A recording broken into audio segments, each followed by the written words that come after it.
خیلی از افراد سازمان یا افراد تیم پروژه از ورد یا اکسل یا حتی آوتلوک استفاده میکنن تا وظایف یک پروژه رو به پلنر یا طراح برنامه زمانبندی تحویل بدن. شما میتونید از کپی کردن برای صرفه‌جویی در زمان استفاده بکنید. وظایفی که تکرار میشن در پروژه رو کپی بکنید. حتی در صورتی که پروژه‌های مشابه دارین، میتونید وظایف یا خلاصه وظیفه‌ها رو از اون کپی بکنید و در پروژه جدیدتون استفاده بکنید. بعد از ایجاد لیست اولیه وظایف، حتی میتونید تغییر نظر بدید. لیست وظایف رو ساماندهی بکنید. تعداد وظیفه رو به اون اضافه بکنید، وظیفه‌های اضافه رو حذف بکنید و حتی اونها رو جابجا بکنید، محلشون رو تغییر بدید یا به ترتیب وقوع مرتب بکنید. همونطور که در اینجا می‌بینید ما یک فایل ورد داریم که توسط یکی از افراد پروژه به ما تحویل داده شده. در اینجا دو خلاصه وظیفه انتقال و اقدامات بعد از انتقال و وظایف زیر مجموعه اون آورده شده.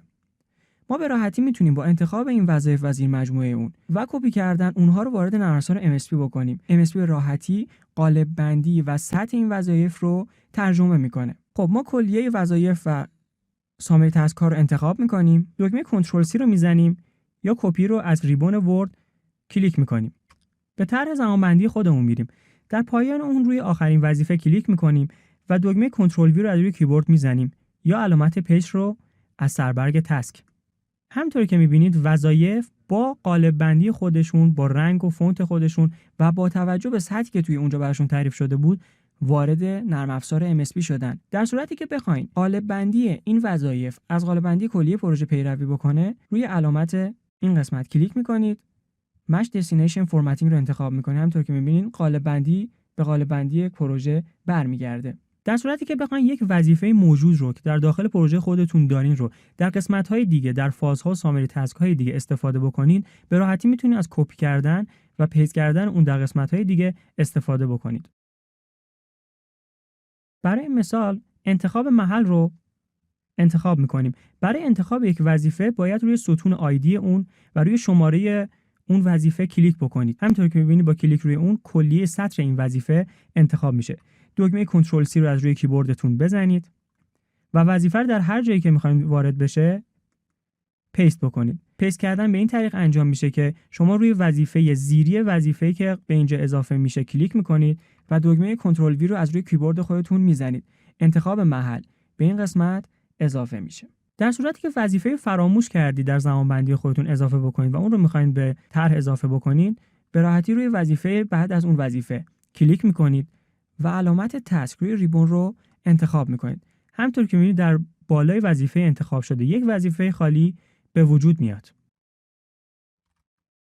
سطح این وظیفه با توجه به سطح وظیفه‌ای که در زیر اون قرار گرفته تعیین میشه. چون وظیفه زمانبندی باز شدن اداره برای کارمندا در زیر مجموعه قسمت تعمیر بوده، این وظیفه جدید هم در همین قسمت قرار میگیره. در صورتی که میخواین سطح این وظیفه رو عوض بکنید، روی اون کلیک بکنید و از ریبون از دکمه ایندنت و آدنت استفاده بکنید. ایندنت برای کاهش سطح و آدنت برای افزایش سطح وظیفه.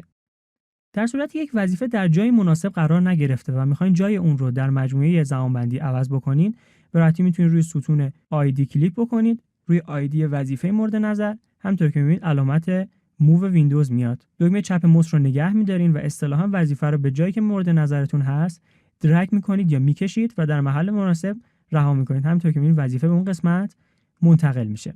در صورتی که بخواید یک وظیفه رو حذف بکنید، میتونید روی آیدی اون کلیک بکنید و دکمه دیلیت رو از روی کیبورد بزنید.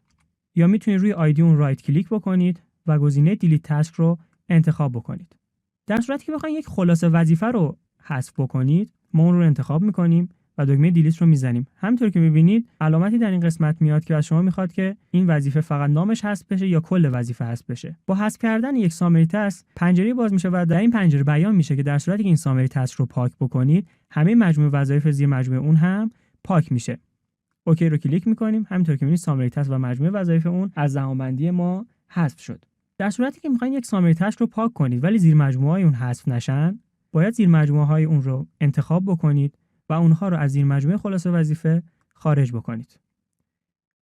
الان این سامری تاسک به یک وظیفه عادی تبدیل شد و شما به راحتی میتونید اون رو حذفش بکنید. در صورتی که روش زمانبندی وظیفه شما روش دستی یا منوال باشه، با دیلیت کردن وظیفه هیچ گزینه به شما داده نمیشه و شما باید حتما روی ستون آیدی کلیک بکنید و دکمه دیلیت رو فشار بدید تا وظیفه حذف بشه. ولی اگه وظیفه به شکل خودکار زمانبندی شده باشه، برای حذف اون کافیه روی نام وظیفه کلیک بکنیم و دکمه دیلیت رو فشار بدیم. اینجا علامتی میاد که از شما میخواد که نام وظیفه فقط حذف بشه یا کل وظیفه. ما دیلیت تست رو انتخاب میکنیم تا کل وظیفه حذف بشه. پس همونطور که دیدید ما میتونیم وظایف رو با رعایت قالب بندی و سطح وظیفه از بقیه برنامه‌های خانواده آفیس به نرم افزار MSP منتقل بکنیم. همینطور ما میتونیم برای ساماندهی وظایف و بهبود طرح وظایف جدیدی رو درج بکنیم، وظایف رو کپی بکنیم، اونها رو در تست جابجا بکنیم، تعداد از اونها رو حذف بکنیم و حتی اگه می‌خوایم سطح اونها رو تغییر بدیم.